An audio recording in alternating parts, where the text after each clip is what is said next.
I like to consider myself a deprofessionalized restorative justice facilitator. I no longer try to employ myself in that industry. And I now prefer to align myself as a circle host in that line of work that I do. And I do it only for specific people or groups that request the work, and there's a vetting process for that work. And sometimes it's not for any harms. Sometimes it's for different things, transitions of loved ones, and so on. So some of what you're going to see in my very short presentation is drawn from that line of work and that lineage of traditions and cultural practices for many peoples around the world. In my situation in particular, for indigenous practices throughout the Americas. Also, not trying to lump all of us into one group as indigenous people, but this is a fairly common thread. So you're going to see on your screen here in just a couple seconds an image. So in traditional talking circles, there will be a centerpiece. Now, of course, tonight, when we're talking about like gathering around a meal, or maybe just even over drinks, having coffee with a group of friends, or maybe it's, you know, a full-on dinner with family and loved ones during holiday times, right? Whatever the scenario is, there's always ways to have a centerpiece, and I like to consider it as a way to ground a space, even if it's just a dinner and it doesn't seem like it's that serious. There's nothing wrong with it, right? So just a few options of things that I wanted to put on here that I use oftentimes, even with my family when we gather in Texas as a larger group. Photos of loved ones, specifically ancestors, because it'll sometimes spark conversation where younger ones in the family might ask, who is that on the table, right? Images with quotes sometimes. That is a good way to help ground a space as well. Maybe it's a quote from someone in your family, and maybe it's just a quote from someone that you're passionate about, an author, an activist, or so on, or even family artifacts, right? Sometimes you can have something that's been passed along that someone, a specific person is holding and keeping, and you're able to place that as a centerpiece. Okay, so keep those things in mind. Nothing in particular, nothing specific, but those are three little examples that I wanted to share with you that you could literally put in the middle of the table, or you could also set off, create a separate space at the entryway before you're gathering with your loved ones, or whatever your scenario might be, right? All right, so next slide. There's going to be four primary things that we are going to cover and go over. So this I'm calling listening with love. In trainings that I would do at schools for educators, or sometimes with nonprofit organizations, or even a traditional for-profit business. We call these ears, mostly because the acronym aligns with listening, right? So four things: empathize, asking questions, reflecting, rephrasing, and summarizing. Now, I know some of this can be a little like, I think this too, in my own personal life, like we don't talk like this. You know, my tias and tios don't talk like this. My family doesn't talk like this, right? But also it's not impossible for people to learn how to talk like this, right? So quickly, the first one, empathize. I usually describe this in two different ways: sympathy and empathy.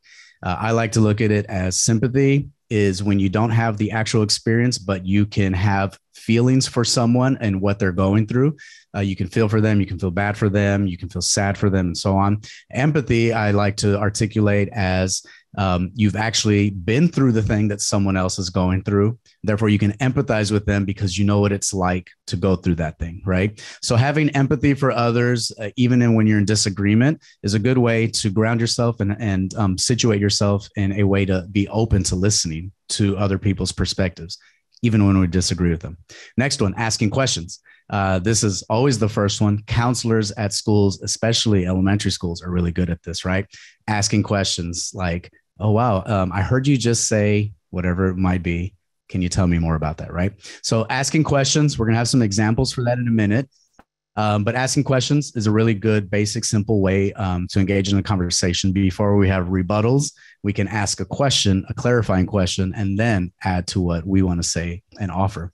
The next thing, reflect and rephrase, right? So maybe Adiel and I are disagreeing over which is better, Twizzlers or candy corn, you know?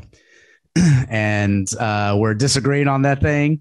And I can, you know, reflect and rephrase what I'm hearing that person say. In my example, it would be Adiel, right? I might say, okay, what I'm hearing you say is that you think Twizzlers are better than candy corn. And even inside, if I think, no way, she's wrong, I know candy corn is better.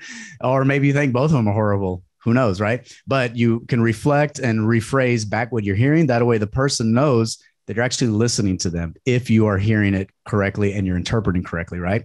And if not, then that's a time and a moment for them to say, actually, no, that's not what I'm saying, right? Last one, summarize. Different than rephrasing. Summarizing would be, okay, what I've heard you say tonight is, even when you disagree with it, right? You can summarize it. That lets them know that you're listening to them, you're hearing them, you still be in disagreement, and we don't always have to land on the same page. But that also then lets the other person know that you've actually been hearing what they're saying, right? Not just literally hearing with your ears, but soaking in what has been said and trying to comprehend from their perspective, right? Now, next slide, just a few examples. There are hundreds of ways of doing this. The mixed space, myself in particular, are not trying to tell you that these are the ways to do it or the ones to use, but a few effective listening statements, right?